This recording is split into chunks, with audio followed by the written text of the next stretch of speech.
ஃப்ரெண்ட்வுட்ஸ் நேர்களுக்கு வணக்கம். தேர்தல் நெருங்கிருச்சு. அப்படி இப்படி கூட்டி கழிச்சு பார்த்தா கூட ஒரு ஒரு மாசம் 1.5 மாசத்துக்குள்ள தேர்தல் வந்துடும். அதுக்குள்ளாகவே இங்க இருக்கிற கட்சிகள்லாம் அவனை புடி இவனை புடி அப்படி இப்படின்னு பிடிச்சி ஒரு கூட்டணிக்குள்ள போய் என்ன பண்றாங்க, செட்டில் ஆயிடுறாங்க.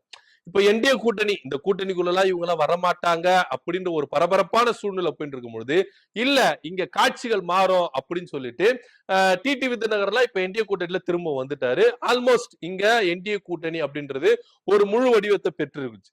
இந்த பக்கம் திமுக கூட்டணி ஆல்ரெடி ஒரு முழு வடிவத்தோட தான் இருக்குது. இன்னும் இந்த கூட்டணிக்குள்ள பல கட்சிகள் வரலாம் அப்படின்ற ஒரு பேச்சுவார்த்தையும் இருந்திருக்கு. தமிழக வெற்றி கழகம் என்ன நிலைப்பாட்டுல இருக்க போறாங்க, கூட்டணிக்குள்ள வர போறாங்களா இல்ல தனித்து நிக்க போறாங்களா அப்படின்ற ஒரு கருத்தும் இங்க முன்வைக்கப்படுது. இதனிடையில அன்புமணி அவர்கள் இல்ல நான் இந்திய கூட்டணிக்குள்ளதான் போக போறேன் அப்படின்னு சொல்லிட்டு அதிமுக கூட போய் பேச்சுவார்த்தை நடத்தி என்ன பண்ணிட்டாங்க, அங்க போயிட்டாங்க. அங்க போயிட்ட பிறகு இங்க இருக்கிற ஐயா ராமதாஸ் அவர்கள் எதிர்த்தாரு. எப்படி நீங்க அன்புமணி அவர்களை ஏற்றுக்கொள்ளலாம்? ஏன்னா அவர் பாமகவே இல்ல, அவர் பாமக தலைவரும் இல்ல, பாமக உறுப்பினரும் இல்ல, அவர் பின்னாடி பாமக அப்படின்னு ஒண்ணு இல்லவே இல்ல அப்படின்னு சொல்லிட்டு ஐயா ராமதாஸ் அவர்கள் அதிரடியா ஒரு உத்தரவை ஒண்ணு போட்டு பரபரப்பை கிளப்பினார். நாங்க தாங்க உண்மையான பாமக, நான் தான் உண்மையான பாமக நிறுவனரு தலைவரு, எல்லாமே நாங்க தான். அந்த சைடுல இருக்கிற எம்எல்ஏக்கள் கூட பாமக எம்எல்ஏ எல்லாரையும் நான் பாமக கட்சி விட்டு நீக்கிட்டேன் அப்படின்னு ஒரே அதிரடியை போட்டாரு ஐயா ராமதாஸ் அவர்கள். ஆனா ஐயா ராமதாஸ் அவர்கள் யார் பக்கம் போக போறாரு அப்படின்ற பேச்சுவார்த்தை ரொம்பவே அடிபட்டுச்சு. பாமக, ஏன்னா நீங்க வட மாவட்டங்களை நீங்க எடுத்துட்டீங்கன்னா கிட்டத்தட்ட வன்னியர்கள் வாக்கு ரொம்ப முக்கியமான ஒரு வாக்கு அப்படின்னு சொல்லலாம். ஏன்னா நீங்க அதிமுகவா இருக்கட்டும், யாராக இருந்தாலும் வட மாவட்டங்கள்ல வன்னியர்கள் வாக்குகளை வைத்திருக்கிற பாமக கொஞ்சம் வாக்கு வங்கிய வச்சிருக்கிறதுனால வெற்றிகள் அதிகமா இருக்கும் அப்படின்னு சொல்லிட்டு நம்பப்பட்ட ஒரு விஷயமா தான் இருந்தது. ஆனா அன்புமணியுடைய வருகைக்கு பிறகு அந்த பாமகவின் வாக்குகள் வந்து சரிய ஆரம்பிச்சிருது. இது உண்மை. ஐயா ராமதாஸ் அவர்களை ஒத்துக்கொண்டு இருக்கிறார். ஏன்னா அன்புமணி அவர்கள் வருகைக்கு பிறகுதான் இங்க பாமகவின் வாக்குகள் சரிந்தது. ஒரு காலத்துல 12-20 எம்எல்ஏக்கள் இருந்த காலகட்டத்தில் நான் படுத்துக்கிட்டு ஜெயிச்சிருந்தேன். ஆனா இன்னைக்கு எம்எல்ஏக்களை விரல் விட்டு என்ற அளவுக்கு தான் இருக்கிறாங்க அப்படின்ற ரேஞ்சுக்கு பாமக போயிருச்சு. அதுக்கு ஒரே ஒரு காரணம் அன்புமணி தான் அப்படின்ற ஒரு குற்றச்சாட்டையும் ஐயா ராமதாஸ் அவர்கள் முன்வைத்ததை நம்ம இங்க பாக்குறோம். சோ இப்படியா இருக்கும் பொழுது ரெண்டா பிரிஞ்சிச்சு. ஏற்கனவே 2 பேரும் ஒன்னா இருக்கும் பொழுதே வாக்கு வங்கி பாத்தீங்கன்னா கம்மி தான். இப்ப 2 பேரும் பிரிஞ்சதுனால இந்த வாக்கு வங்கி பிரிய ஆரம்பிக்குது. சோ இதனால யாருக்கு மவுஸ் இருக்குது யாருக்கு இல்ல அப்படின்னு இவங்க 2 பேருமே என்ன பண்ணும், ப்ரூவ் பண்ணி காமிக்க வேண்டிய ஒரு விஷயமா தான் இருக்கு. இப்ப எப்படி அதிமுக 2ஆ பிரிஞ்சுதோ, இபிஎஸ் ஓபிஎஸ் அப்படின்னு 2ஆ பிரிஞ்சுதோ, இப்ப பல பிரிவுகள் இருக்கு. அப்போ ஆரம்பத்துல 2ஆ பிரிஞ்சுதோ, அது போல பாமகவும் 2ஆ பிரிஞ்சிருச்சு. இப்ப இவங்க 2 பேரும் ஒன்னா இணைஞ்சாதான் வன்னியர்கள் வாக்கு முழுசா வந்து கிடைக்கும். அது அதிமுகவுக்கோ இல்ல எந்த கட்சியில போறாங்களோ அவங்களுக்கு வந்து முழுசா கிடைக்கும். இப்போ அன்புமணி தரப்பு மட்டும் அங்க போனதுனால பாதிக்கு பாதி அப்படின்ற ஒரு ரேஞ்சு. ஏன்னா வன்னியர் சங்கம் ஐயா ராமதாஸ் அவர்களுக்கு ஆதரவா இருக்கிறாங்க, அன்புமணி அவர்களுக்கு அவருடைய ஆதரவாளர்கள் மட்டும்தான்.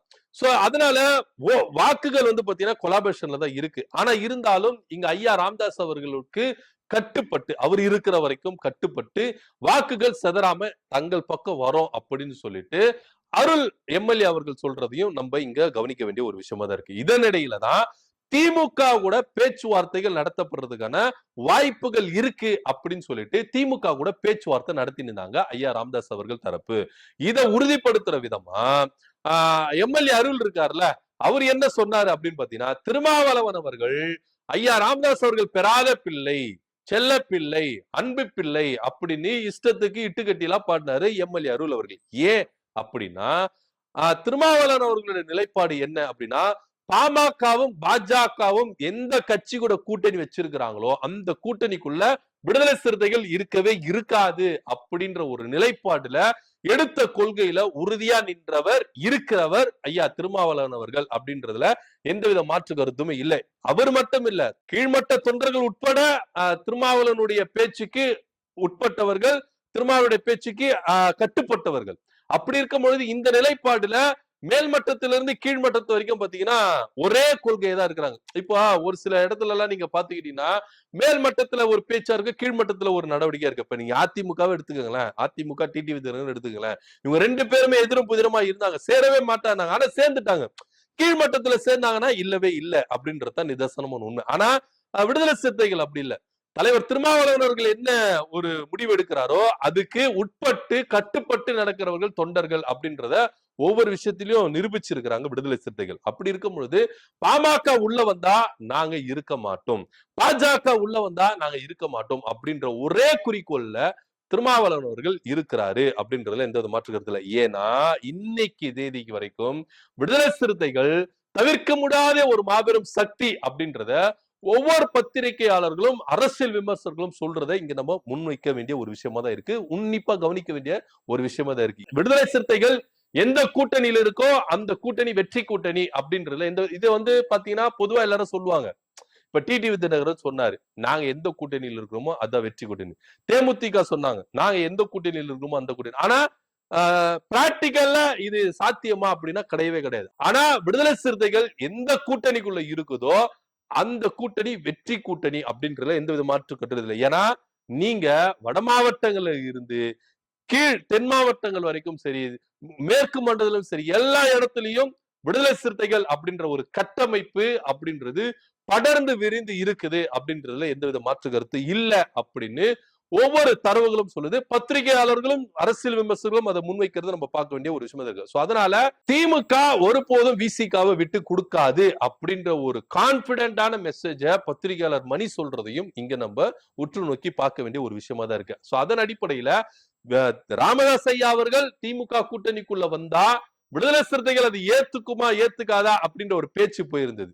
ஆனா இருந்தாலும் திருமாவளவன் அவர்கள் சொன்னாரு, என்ன சொன்னாரு அப்படின்னு பாத்தீங்கன்னா, திமுக கூட்டணி எதை விரும்புதோ அதை நாங்க பரிசீலிப்போம் அப்படின்ற ஒரு விஷயத்தையும் சொன்னதையும் இங்க நம்ம உற்று நோக்கி வேண்டிய ஒரு விஷயமா தான் இருக்கு. அதாவது ராமதாஸ் அவர்கள் உள்ள வந்தா இங்க ஒரு குளறுபடி ஏற்படும். அதுவும் இல்லாம தங்களுடைய வாக்கு வங்கி ஒரு நிலையான வாக்கு வங்கி இல்ல. இப்போதைக்கு 2 பதியா பிரிஞ்சிருக்கு. ஆனா அதிகப்படியான சீட்டு கேட்கிறாங்க அப்படின்ற ஒரு குற்றச்சாட்டையும் இங்க முன்வைக்க வேண்டியதா விஷயமா இருக்கு. இப்போ ஐயா ராமதாஸ் அவர்கள் விஜயோட பேச்சுவார்த்தை நடத்துறதுக்கான வாய்ப்புகள் இருக்கு அப்படின்ற ஒரு தகவலும் முன்வைக்கப்படுது. தாவேகா கூட ஐயா ராமதாஸ் அவர்கள் தரப்பு பேச்சுவார்த்தை நடத்துறாங்கப்பா அப்படின்ற ஒரு தகவலும் கசிஞ்சிருக்கு. உண்மையிலேயே தாவேகாவோட கூட்டணி வைக்கிறதுக்கு ஐயா ராமதாஸ் அவர்கள் பேசுறாரு. ஏன் அப்படின்னு பாத்தீங்கன்னா, வட மாவட்டங்கள்ல விஜய்க்கும் ஒரு நல்ல வரவேற்பு இருக்கு, நமக்கும் வாக்கு வங்கி இருக்கு. சோ இப்படி இருக்கும் போது ஒரே கல்ல 2 மாங்கா அப்படின்ற ரேஞ்சுக்கு ஐயா ராமதாஸ் அவர்கள் இறங்கிட்டாரு. ஏன்னா விஜய் கூட கூட்டணி வச்சா நல்ல வரவேற்பு இருக்கு, இளைஞர்கள் மத்தியில பெண்கள் மத்தியில நல்ல வரவேற்பு இருக்கு. கூட்டணி வச்சா அன்புமணி என்ன பண்ணிடலாம், காலி பண்ணிடலாம். ஏன்னா அன்புமணி தரப்புல இருக்கிறவங்க யாருமே எம்எல்ஏ ஆக மாட்டாங்க.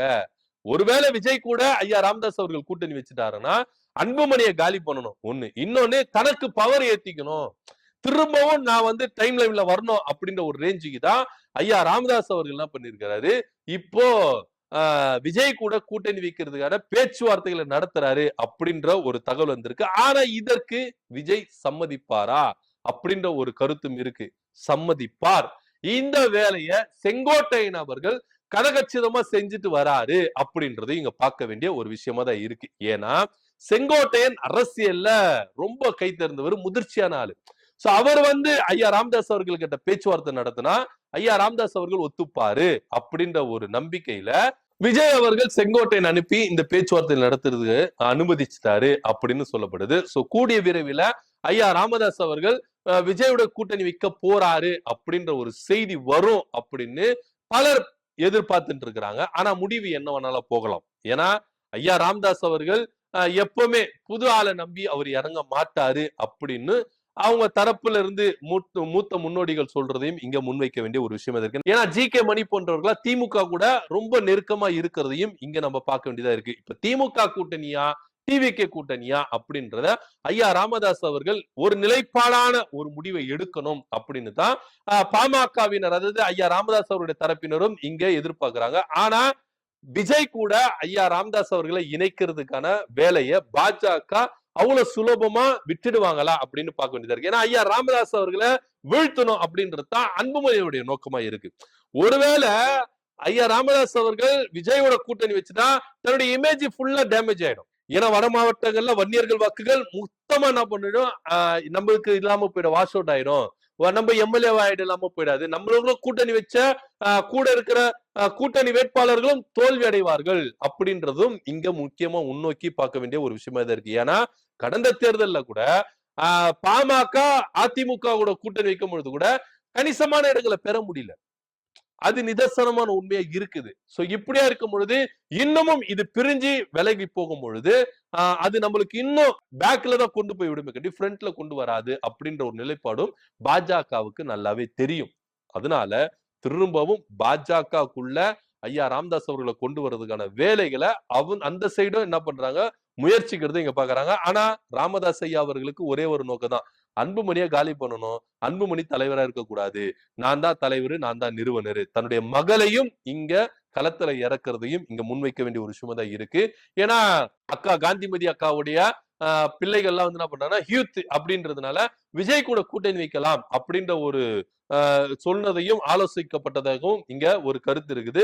சோ அதன் வழியாகவே விஜய் கூட கூட்டணி பேச்சுவார்த்தை நடத்திட்டு இருக்காங்க ஐயா ராமதாஸ் அவர்கள் தரப்பு அப்படின்ற ஒரு தகவலும் செஞ்சிருக்கு.